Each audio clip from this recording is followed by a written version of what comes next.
Hello， 各位，今天我们来聊聊苹果公司最近的一些产品爆料。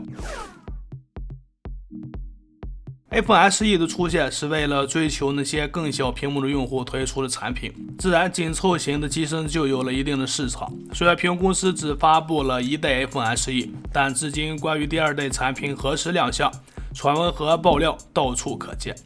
当然，分析师郭明池的爆料还是有一定的准确性的。近期，郭明池也谈到了未来的 iPhone SE 二代。在他的一份报告中了解到，这款手机将在2020年春季推出，外观像现在的 iPhone 8，只是具有更多新功能和技术加入。这样来，我们可以肯定的说，其实苹果公司是非常了解消费人群的。这款紧凑型产品再次亮相，必定有着一定的市场需求。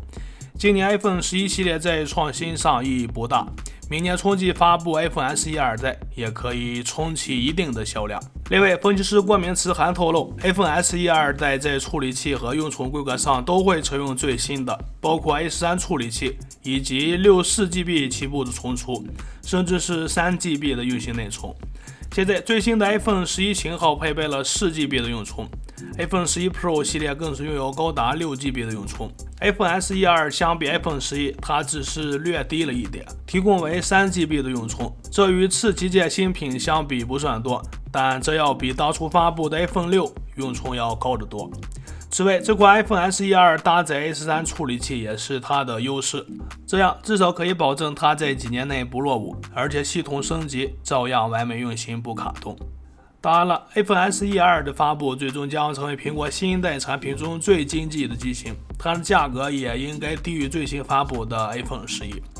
起步为64GB 存储规格的 iPhone SE 2的价格可能会高于最初发布的 16GB 版本。在当初发布的 iPhone SE 是有2个规格版本的，包括有 16GB 和 64GB。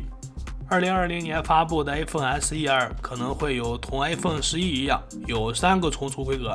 ，64GB、128GB 和256GB。具体这款产品会有什么变化，我们还要等到2020年春季它亮相后再来讨论它。根据最新的一项专利显示，苹果公司未来推出的 iPhone 可能会将某种类型的 LED 灯设计在机身后面的苹果 logo 标志上，当有通知时，它可以用于通知和提醒。经介绍，该专利描述了 iPhone 背面的透明 logo 层可以进行发光，并且点亮机身背部后会有炫酷的效果。另外，该功能还能用于其他的通知，诸如未接来电或者是通知之类的提醒。现在我们了解的该专利，其苹果公司是专门针对手机进行设计的，而不是用于 Mac 电脑或者是其他产品上。尽管如此，专利图却还描述了一台便携式笔记本和一台 iMac。以前的老款 MacBook 已经有了一个发光的苹果标志，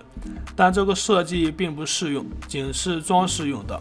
随着时间的推移，最终苹果决定完全取消了该苹果标识发光。在目前，所有的一切描述都只是一项专利，因此无法确定它将来会不会成为现实。此外，考虑到用户对智能手机的放置习惯，通常屏幕会朝上面而不是下面，因此这个带有通知功能的 LED 苹果标志成为真实似乎有些不太可能。就像早前智能手机扬声器设计在机身背部，由于用户将屏幕朝上放置，所以扬声器现在的设计都是侧面设计。好了，今天的内容就这么多，欢迎关注、点赞和留言互动，下期我们再见。